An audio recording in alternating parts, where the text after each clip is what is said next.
Hi, everybody. My name is Cynde Turner, and I am an alcoholic. At home, we say, because of God's grace sponsorship in Alcoholics Anonymous, I haven't had a drink since May 12th of 1989, and I'm super grateful for that.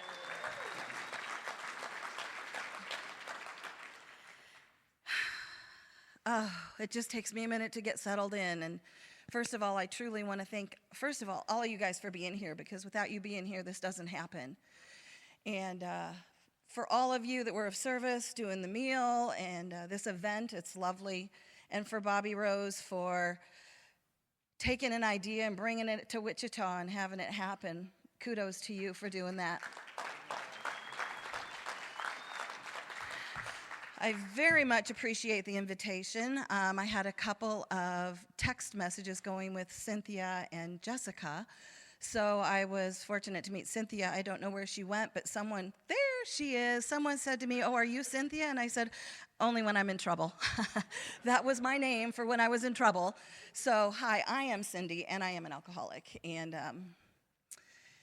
gosh, you guys, it always just takes me a little while to settle in. It takes me a little while to figure out what direction this talk is going to go, and I would not be doing myself or you guys justice if I didn't take a moment and invite God into the room, because I've been sober I said 35 for a whole year. I'm 36 now. Isn't that cool? That's very cool to me on Monday.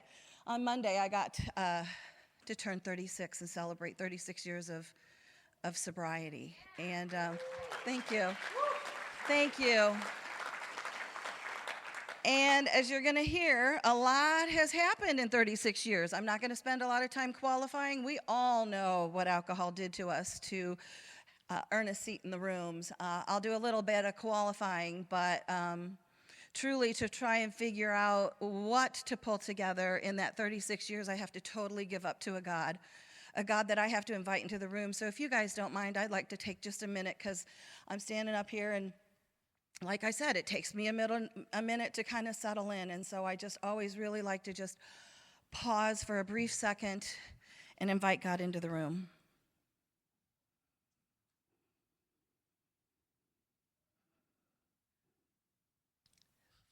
Thank you.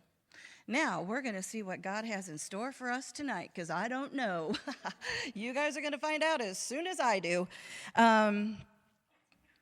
Alcoholism to me was a mystery. Alcoholism was something I had no idea what it was. I'm the oldest of three girls that grew up in what I thought to be a very happy, healthy home.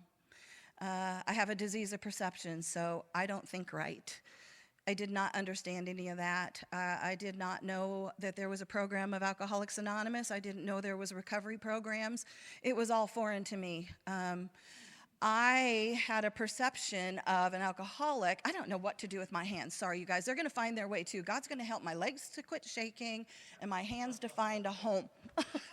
I know, don't you? You kind of want to, Bobby said, okay, we're good. We are good. We're just going to get with it. So there's this perception thing that I struggle with. And I don't believe anybody taught me to think wrong. Somewhere I come up with these perceptions, and I believe that is part of my alcoholism. And so if I heard of an alcoholic, my idea was that it was a man, never a woman. Did not look like me, and ladies, it was certainly not you. It was these guys. And it was these guys that wore a dirty trench coat and carried a brown bag with a bottle in it and wandered the streets, stumbled around a little, and that's what I thought an alcoholic was. And I don't know why I thought that. I don't know if it was movies. I have no idea. But that's what I thought it was. So for me to find out that potentially I might be an alcoholic was way beyond comprehension. It was way out of my idea to be able to say, maybe that's what's wrong with you. But as you come in the rooms and as you learn about this stuff, and if you haven't had alcoholism or anybody in AA or recovery in your home, it's all new. So it was all very, very new to me. And what a relief today. I can say I'm a grateful recovering alcoholic, but that was not the case to begin with.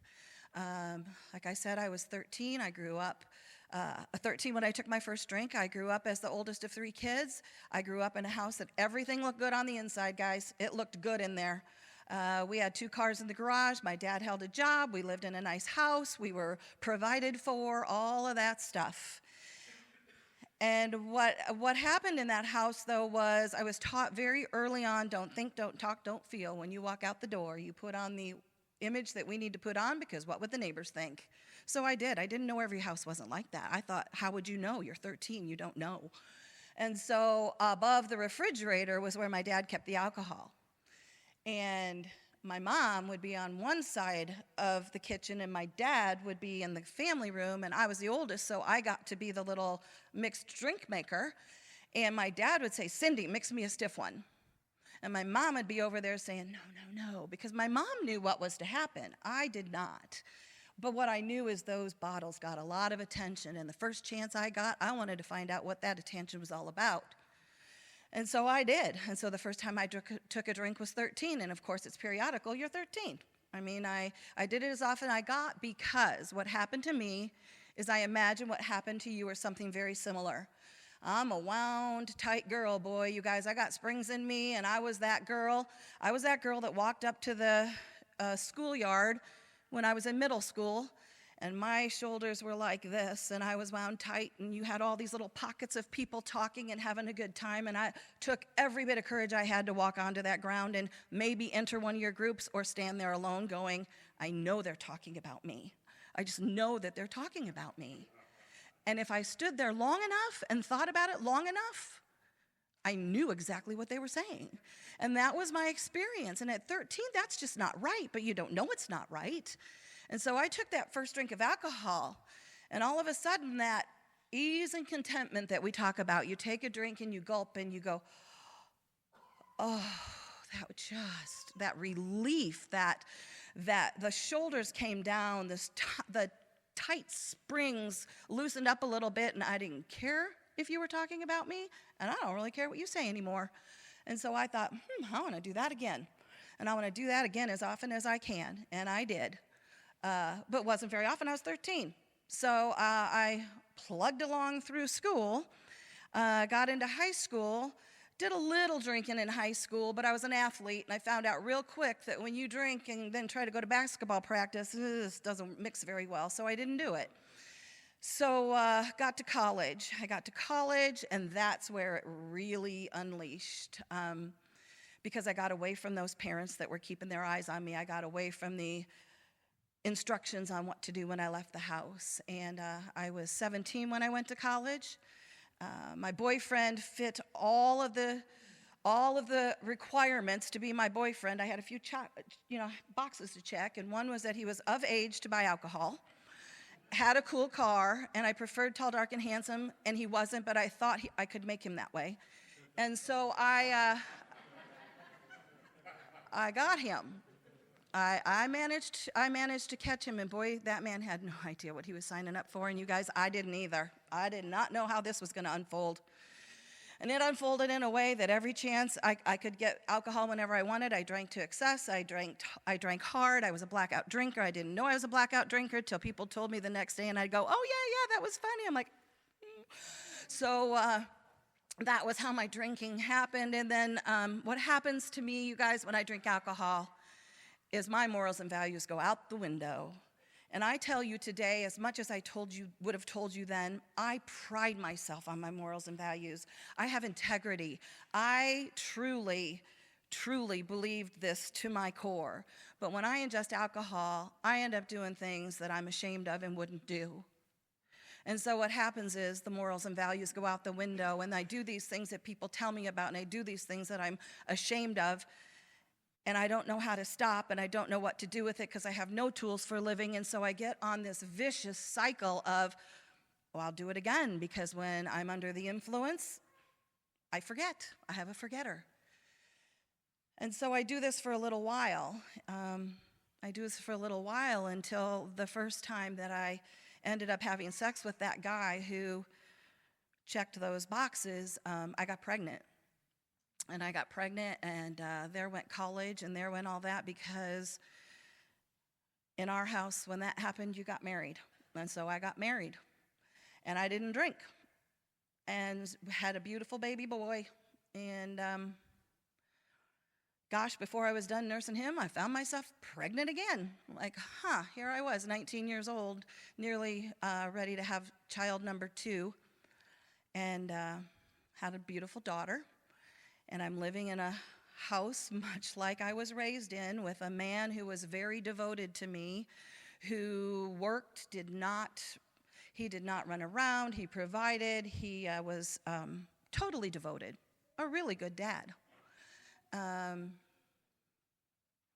But what happened was, after I had those babies, because when you're pregnant or nursing, you're not supposed to drink, so I didn't. So why would it ever occur to me that it could possibly be a problem?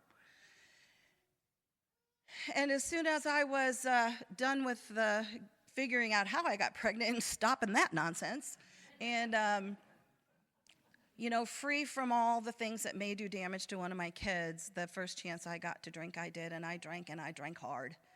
I drank hard, and our book has one line in there that talks about how women are often gone beyond recall very quickly. My story. And I know others can relate because I see ya. That's my story. Gone beyond recall. And there I had those 2 precious children that I would have told you were the most important thing in my world, and they were. But because I had the opportunity to ingest alcohol, all of a sudden, Katie barred the door, it was on, and there I went. And I went hard, and I went fast, and I went so hard and fast that I was not a good mother, and I was living the life that we do when we're active in our disease, with those 2 babies and that devoted husband at home. But I wasn't home. And so he got very concerned, and he contacted my parents, and along the way, because you do what seems natural when you're running and gunning in bars, other things come around and they become there, and I was always say, would you like to try this? Why, yes, I will. I didn't say no. There was no just say no in my world. And so I got involved in all of that. And my parents, along with my now ex-husband, the father of my kids, were very concerned about me. Now, I couldn't understand that then, because you see, there's this thing where you got to live life forward to understand it backwards. I wasn't living it forward to understand anything backwards. And one of those moments, one of those freeze-framed moments, and I'm sure you guys all have them, those moments of clarity or whatever it is, they're just in your brain. And I'm just remembering this one time. I had those 2 little kids in our home, and I was a stay-at-home mom. I got to stay at home and be a mom. I mean, gosh, life was pretty sweet. And if you're a mom of small kids, to get 2 of them down for naps at the same time, it's like, woo, this is just as beautiful. It just didn't happen. So I'm in the living room, and both my kids were down for naps at the same time, and this is one of those freeze-frame moments where living life forward to understand it backward, it is clear as can be to me today, but it wasn't then. And I had a rocking chair, because when you got small kids, you got rocking chairs, and I'm by myself, and I should have been enjoying that moment to the nth degree, because those kids were sleeping. I had a healthy baby boy first and the little girl, and they're sleeping, and I'm in that living room, you guys, and I'm in that rocking chair, and those springs I talked about when I was a kid? Man, those springs were tight. They were tight, and I was just rocking that chair like, I was just like, what is happening? And my mom walks in, and she's like, my God, Cynde, what's wrong with you? And I said, I don't know. What I know today is that moment, because I had had those children and had not been feeding my disease with the necessary substance, I was suffering from untreated alcoholism. But I didn't know that then. None of us knew that then. And so those were just those moments, that lead up to this, finding my way here to you guys. And how I find my way here to you guys is that divorce gets filed for. My husband and my parents come to testify against me in a child custody battle. And, I was angry. I was so angry. And today I don't have enough thanks to them for caring enough about me and my children. But not then, boy, not then. And so there was an ugly divorce and custody battle. And I was a woman that lost my kids, and that didn't happen very often 35, 36 years ago. It just didn't. Well, it was before that, I guess. But anyway, so I got divorced, and the kids went with him, and the only way I knew how to deal with anything was what got me in that situation. And so I did. And again, back I went, and now I had nothing. It's like, woo, the party is on. And I thought I was having a good time. And I was until I wasn't. But it was also just a really good way to mask the pain and the embarrassment and the devastation from being a mom that lost her kids. I'll never forget my lawyer saying, Cynde, it's, you just didn't really, it's really not that big a deal. I'm like, oh, but it is. But that's a story for another day. So I go on. I'm partying. I'm having a good time, and there's nobody to slow me down. But those parents I talked about, and even that ex-husband by now, they're really worried about me because I am not living life quite right. And my poor parents thought I was going crazy because, sometimes we act that way. And so they had me committed. The sheriff came to pick me up. They tricked me to come home for Mother's Day. And I went home so I could have my kids on Mother's Day, and the sheriff came to the door. And I got to get put in handcuffs and get hauled away because they had signed committal papers on me. But them also not understanding this alcoholism and addiction thing, for them it was more comfortable to commit me into the mental ward. So I got to take a sheriff's ride to Cherokee Mental Health. And I walked through those doors, and those doctors spent 4.5 hours with me looking at me, and they're saying, Cynde, you are not mentally ill, but we do believe you have a chemical dependency issue. And God bless those doctors for seeing it. Although I was committed in the women's open ward, I had to live there because I was court committed. At age 28, I had lost all my rights as a human, and I was in the custody of the state of Iowa. And so there I was on this mental ward, and they said, we got a treatment unit across the way in another building, so we're going to bend the rules and allow you to go over to listen to AA speakers and sessions and try your first meeting. I'm like, okay. Gig was up. I wasn't going anywhere. I had nowhere to go, and I was summoned to Cherokee Mental Health. So I sat in my very first meeting of Alcoholics Anonymous with you guys. And I sat in there, and I thought, wait. It's not lining up. I didn't drink when I was pregnant. It just wasn't, my alcoholic mind was going crazy, yet I sat in that room, and in that particular room, everybody was in a circle. And they were all going around, and they were all saying, hi, my name is, and I'm an alcoholic, and hi, my name is, and I'm an alcoholic. And I'm thinking, well, I'm not. But I'm smart enough to follow the leader, and I do want to fit in because it's always been very important for me to fit in with you.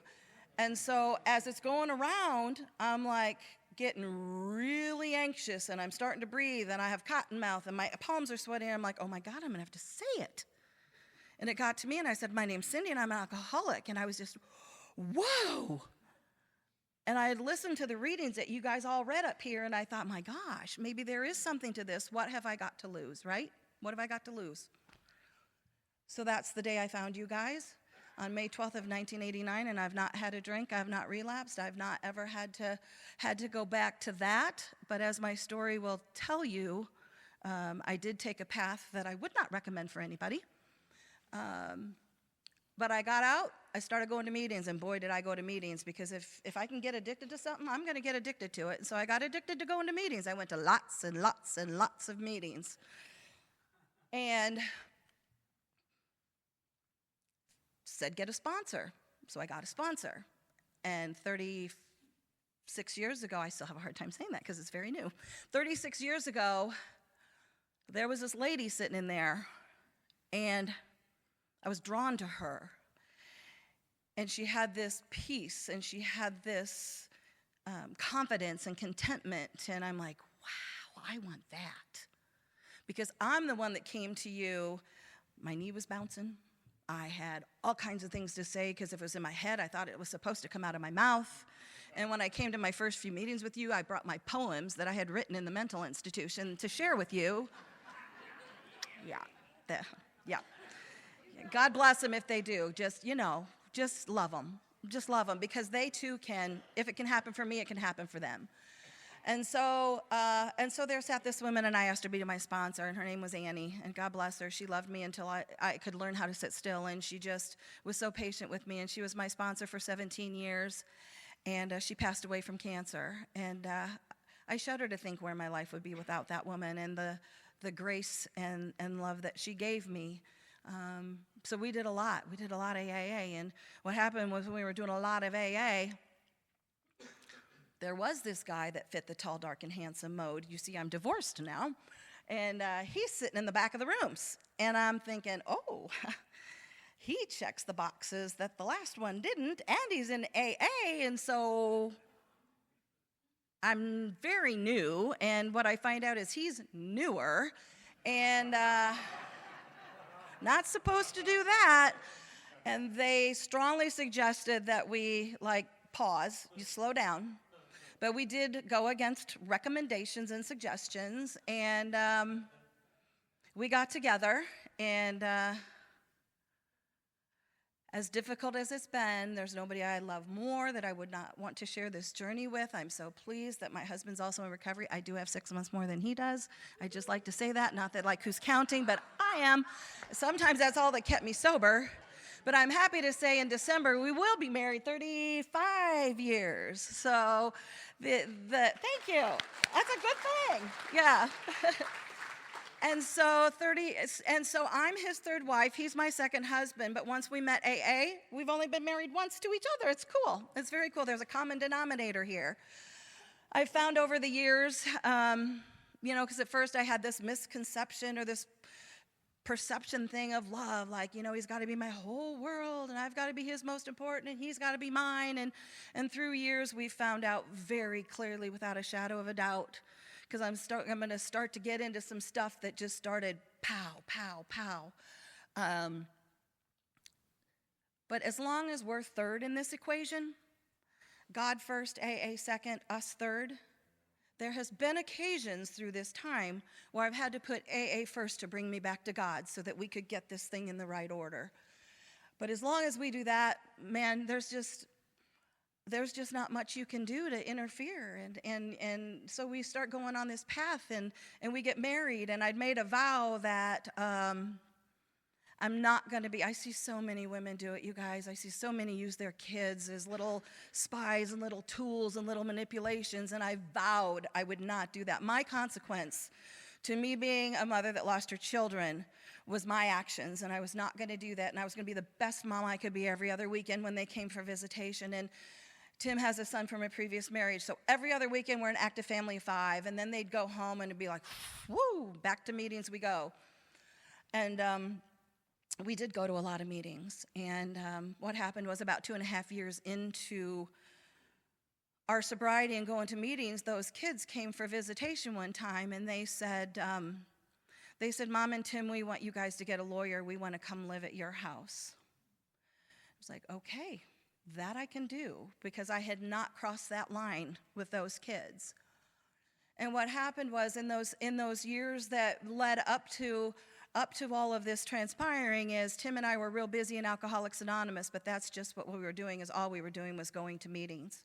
We were going to meetings, life got really good. The promises were just falling off the wall into our pockets, and we started a business, and we have a floor covering business, and we built a house at the lake, and we just, things were happening really good. And those kids wanted to come back to live in our home just from what we pulled from you guys. Because, see, I was a taker. For 10 years, I took from this program. I took, and I took, and I took. I did not give back. I maybe sponsored one person, maybe listened to a fist. I had no business because I wasn't really getting into the steps myself. But just being around you guys, just being amongst you, the love emulated in our home. It was amazing. And those kids could feel it when they came. And so we did that, and we got them, and life kept going, and we got busier and busier, and the very thing that allowed us to have all of those things in our life, the business, the house, the kids, was because we were members of Alcoholics Anonymous. And the very first thing that started to go, when we thought we had something to do with it, I thought, look at what a good salesman I am. Look at what a good mom I am. I'm coaching I'm coaching tournament athletic teams. I'm facilitating church youth group. Look at me, look at me. I don't quite have time for you. And Tim followed suit. And what happened is about 10 years of sobriety, the wheels fell off the bus. They fell off the bus because we quit visiting you guys. We quit talking to our sponsors. We quit doing everything because ego got in the way. And we lived very busy lives, but we can always, if we don't prioritize AA, those busy lives can get real ugly. And it's where I learned that this disease has a hold of you whether you're drinking or not. And this disease had me by the throat. And the ugliness, all those things that made those kids want to come live with us were gone. And we didn't even know it. Much as like when you're drinking and are active in an addiction, you don't even know how bad it's getting. The same thing happened in our home. The home that those kids felt safe in that wanted to come live in. And the rage came back. I don't know if you got any ragers in the room here, but that white rage where you just can't hardly see and you're going to break blood vessels and you're like, don't say it, don't say it. And then you say it and it just escalates and it's ugly and it glows and it goes and it goes and there's no love in the house. They're terrified to be in our home. We don't like each other. We by then had a little a cabin because we hadn't built our house at the lake. So our tools for living were I'd stay at the cabin until Tuesday. He'd come, we'd swap out. In our house, I'd live upstairs, he'd live downstairs, and those kids were just stuck in the middle of ugly, alcoholic ugly. And we didn't know it. And so what happened is that oldest boy, that firstborn, he battles this disease. He battles this disease, and so we did an intervention because we'd had enough, he'd had enough. And we got him committed. And so I told my husband, I'm going to go down to family day. I'm going to go on Wednesdays. I'm going to sit there and I'm going to support him because I've got to look like a good mom. I'm not doing anything else with you guys, but I got to look good. And I cared about my son. And I said, you going to come with me? And he's like, nope. He was really angry. He was not buying into it. He was not going to come along for that ride. And so I would go to, and mind you guys, this has been 2.5, 3 years I've been absent from you. But the old timers in the room would stop by our shop and stop by our business and just remind us, hey, we're still here, you guys come see us. They knew what was happening to us before we did. And so, well, we're awful busy, maybe next week. And so this boy had to go to treatment, and I went down there and I would sit in the rooms on those Wednesday nights as a concerned parent, and I would listen to all the things they were telling us. And I would not tell a soul I'd been in the rooms for 10 years. I didn't tell a soul. I'd drive home and I'd go, what? And I'd go again and I'd drive home and I'm like, I just even feel better being around the language and even in that capacity. So I told my husband, I said, I'm going back to AA. He said, that's fine for you. I'm not. And I said, okay, well, I'm going. So I did. And a whole new world started to blossom, and he was still mad and he was still not having it. And what happened, because God has a beautiful ballet, and we all have a part of this beautiful ballet. And this is when all these people just start showing up and performing in their parts of this ballet that we don't even know what's going on until you live life forward to understand it backwards. And we have a floor covering store, so we have installers. And along with installers comes a lot of drinky, and they get their checks on Friday, and they need loans on Monday because that's how that just seems to be the way it is. And so we deal with it. We got this installer named Jerry. Man, he's a good installer, probably one of the best installers I've ever known. And he's good. And we've had to let him go and bring him back, and let him go and bring him back because of his drinking. And we had made a vow, no more, no, Jerry's not coming back. It's too painful, it's too much on the business, it's too much on the other people. And so he's not coming back. And my husband has a real soft spot for people. And he comes walking up, we got big windows, he comes walking up to the shop one day. And I see him, and I said to my husband, oh, no, today's not a yes day, today's a no day. No. Because we've done this time and time again. Jerry, here comes Jerry, and he goes, okay, we'll try it again. And then we do, and then the same, the story always ends. So I'd said, nope, and he walks in the warehouse.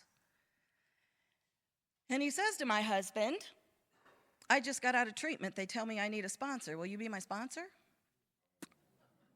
Yeah, that's what he said in some real colorful words. Like, oh, shoot. I guess that means I'm going to have to go back to AA. And that's what got my husband back into the rooms of Alcoholics Anonymous, is this man. And the moral to that story is you just don't know what's going to come out of it, because we buried Jerry early in his 40s. He couldn't hang on to this thing. He just couldn't do it. And it breaks your heart. And my sponsor always tells me, you know, honey, sometimes people have to die. I'm like, I know. And Jerry was one of those. So we buried him in his early 40s. But got Tim back in the rooms, and it got him back in the rooms, and all of a sudden there we were, this couple back in AA, and we are going, and we're doing everything that we didn't do the first time. We are no longer takers. We are going to be givers. And we've had the blessings of a lake house with a boat and jet skis, and I don't know if you guys are like us, but we kind of thought when we came in here we were going to be losers for the rest of our life. Like, here I am, but it's worth it because I will quit hurting people, and it's so far from the truth, but you can't see that when you're new. So we just wanted to share that with people, to say you can have fun. You know, you can have fun in AA. And so we started having parties at the lake, and 4th of July in Iowa is a big drinky. I don't know if I told you guys, I'm from Iowa. Anyway, Iowa, go Hawks, just in case. So we have a 4th of July party, and in Iowa, at the lake, it's a big drinking celebration. And here we are, the sober party, and we got a lot of people, because when we start sponsoring, and it blows up fast. It blows up big. Every Wednesday night in our shop, we're pulling out big books. We have a big book study, and we're all getting through this thing together, and we're sitting on buckets of glue, and we're sitting on rolls of carpet, and we're dissecting that big book, and we're all doing it together once we both got back in. And so we've got this group of people, we've got this sponsorship family and this lineage that's just mind-blowing, because you just get to love these people. And so it's the 4th of July, and we're having a great time, and my husband's sponsoring this kid, and I won't spend a lot of time on it, because he'll spend I'm gonna tell you the moral of the story. Sorry, Tim, but you know, you can go around, you got your own part. And it's in a couple months, you won't remember. So maybe you will. I hope you do. I hope it touches somebody. But we got this kid. We got Tim sponsoring these two guys, and they want to go back out on the jet ski, and we boat, and we float, and we tube, and we do all of that stuff all day long, and then we have a big feast, and then we load the boat up, and we go out on the boat to watch fireworks. And we weren't quite ready to eat, so two of these guys decided they wanted to go back out on the jet ski, and we always made two go, safety first, you know, and so like, can we go back out? And this young kid that Tim was sponsoring, the younger one, said, my God, this is the best day I've ever had in my whole life, you know, and we're like, go, have fun, just come back. And what happened was he didn't. 2 jet skis left, and 1 came back. And there was a head-on collision with a jet ski and a boat, and it was Joe on our jet ski and a boat. And what will happen is big vessel wins, little vessel loses, and Joe lost his life on the jet ski at our party that 4th of July. And it was a really, really dark time. But it's also a time where I learned one of my most valuable lessons that I use today all the time. The feelings were, if I wouldn't have said, yes, you can go back out, Joe'd still be here. If we wouldn't have had this party. If, you know, that's why we don't what ifs and should haves and would haves and could haves. Because the facts are, the feelings were very strong, mind you. The feelings were, this is my fault. If we wouldn't have had this party, that wouldn't have happened. But the facts are, it was a tragic, unfortunate accident where a young man lost his life.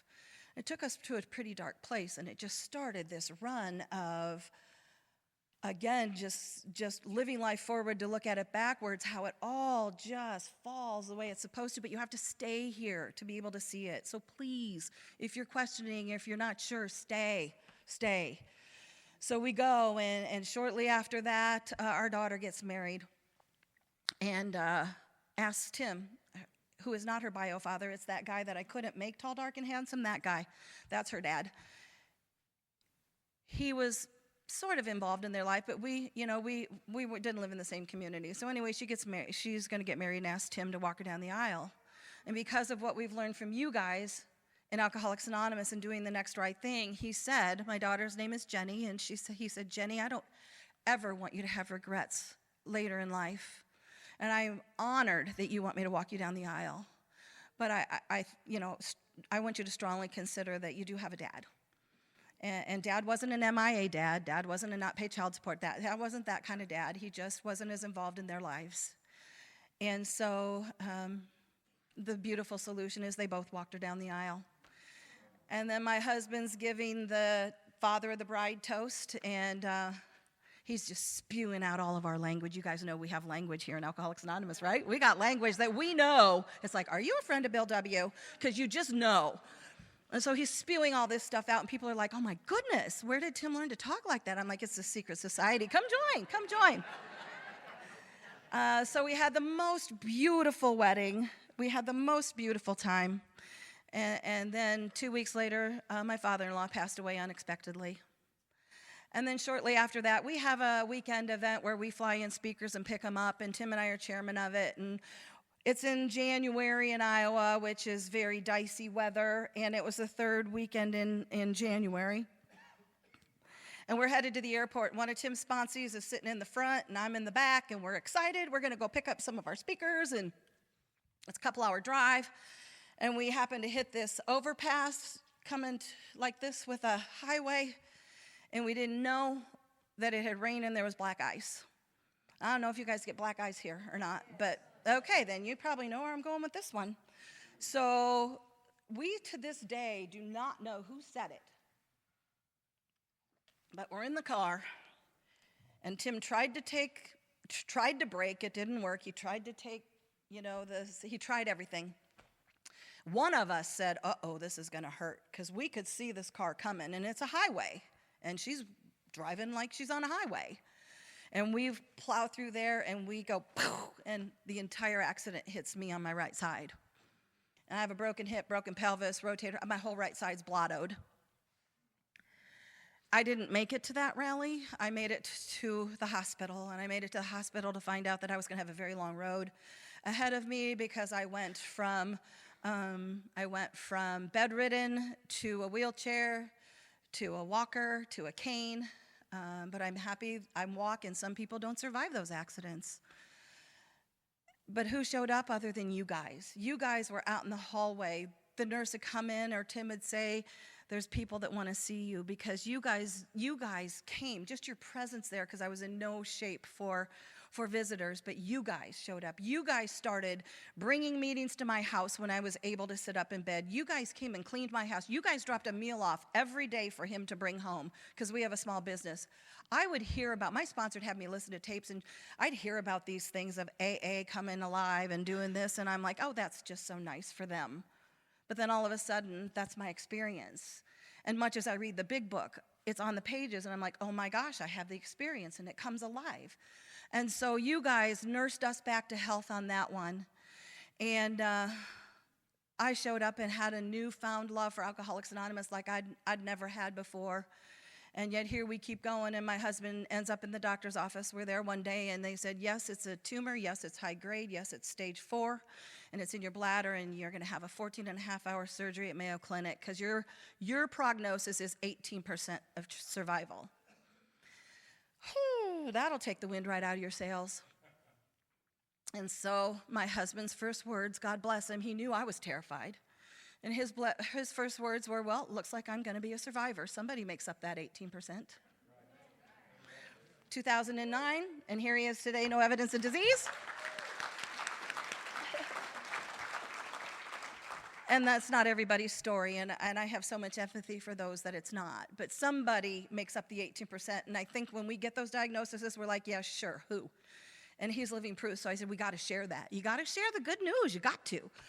So we get through that, and there's so much other in there, but I'm going to fast forward a little bit here, because there's just more.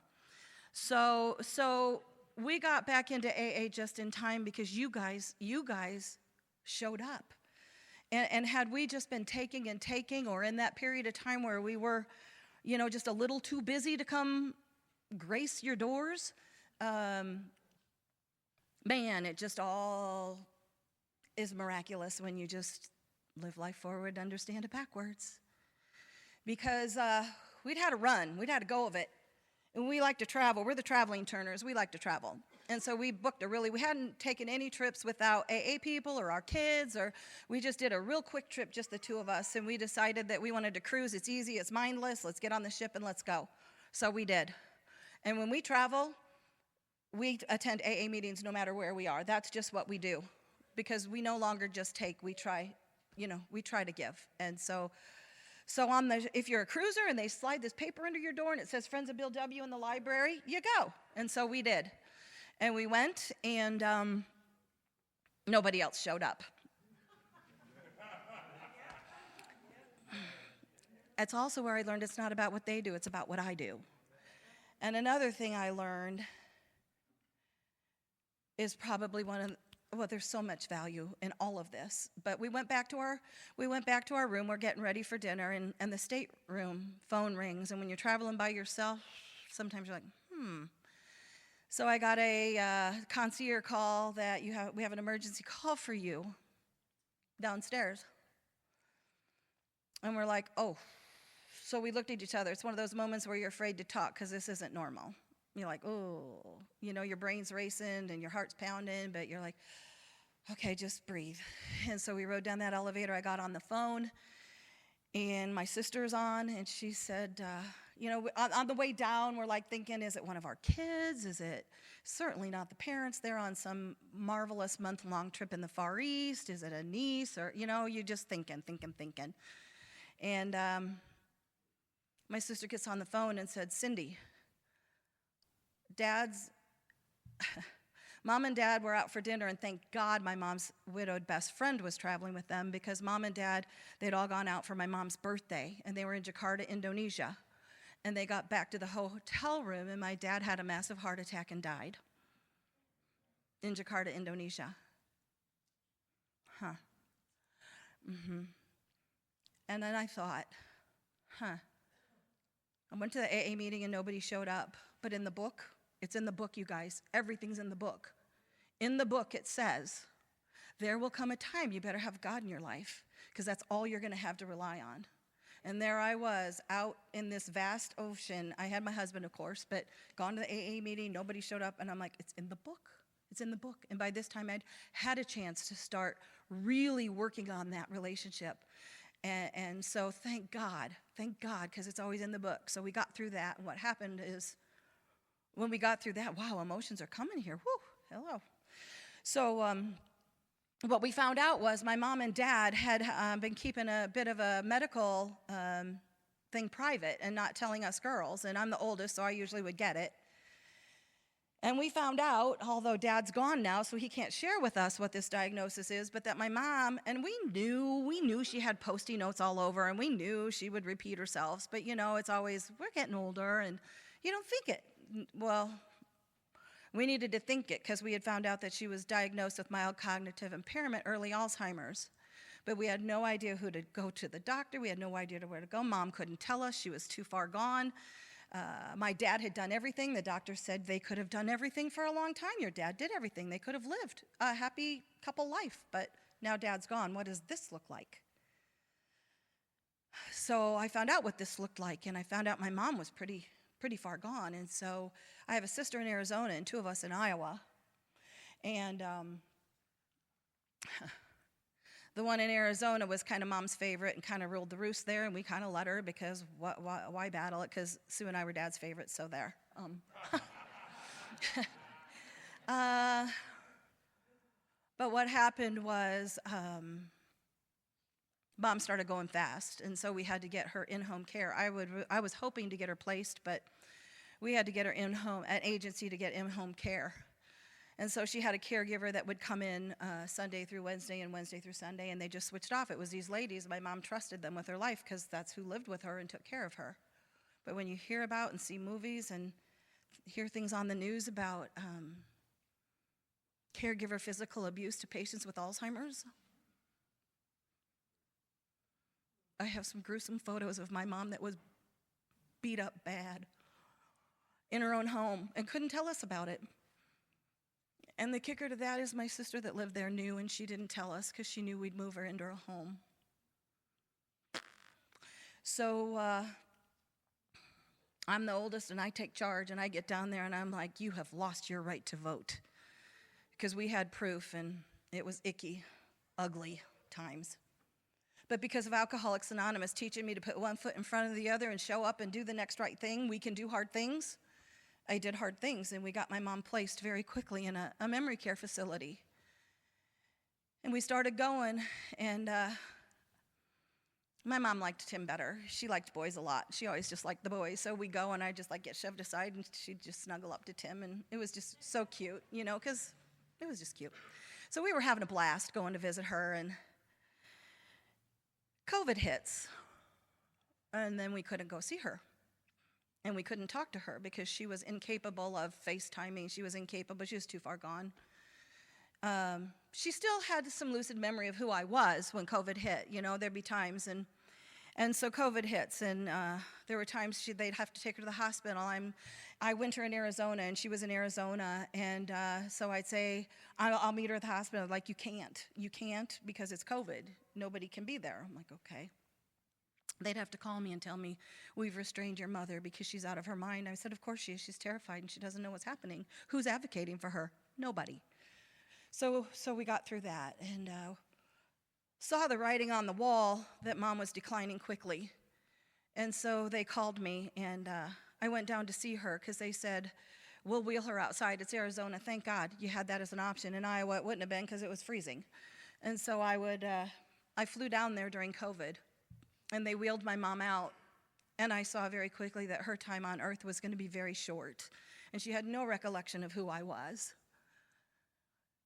And with my husband's blessings and good graces, I said, I'm going back every month because I'm in Iowa at this time. I said, I'm going back as often as I can.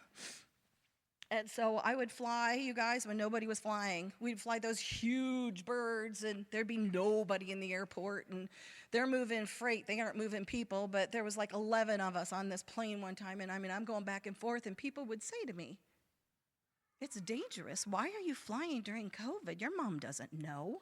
Your mom doesn't know if you're there. I thought, wow. Well, here's what I can do. I can take her a vanilla shake from McDonald's because she loves them. I can rub her neck. I can tell her stories. Because if I've learned anything in here, you guys, is love is a universal language. And this program teaches me how to love no matter what. And so I'm going to go, and I'm going to do that. And I did, and I got to be there for my mom's last breath. And what a privilege that was. I was squared up, though. I had to leave and go up to Mayo Clinic for something, and I was squared up. I thought if she goes when I'm gone, she goes when I'm gone, because I have done what you guys taught me to do, is suit up, show up, do the hard things, do the next right thing. And I did that for my mom. So I had no regrets. I had none of it. And so we got through that. And then I had to work on a resentment towards COVID because it robbed me of everything. And the sister. But thank God for this program. Thank God. It gives you a way to live without having to be all tied up in that stuff. And so we got through that, and it was difficult, and it was hard. Yet I look at my life, and I have so many blessings, and it's so much more than anything I could ever dream. I used to read that in the book. We've been rocketed into a fourth dimension. I'm like, that is so just cheesy. Do we say that word anymore? Well, I just did. Silly. And today, again, when it comes alive for you, you get it. It's the most beautiful thing ever. And so we carry along. We sponsor people.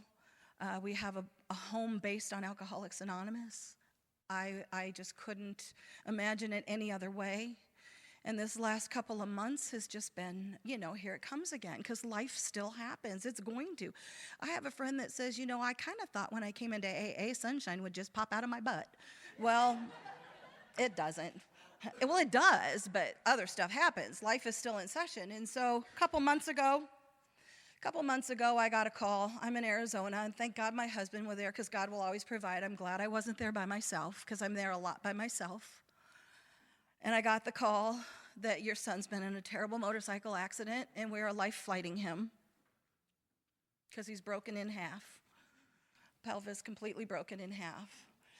Okay. I called my sponsor. Am I supposed to go home? Am I not? Because this young man has been in and out of the rooms. He is He just is.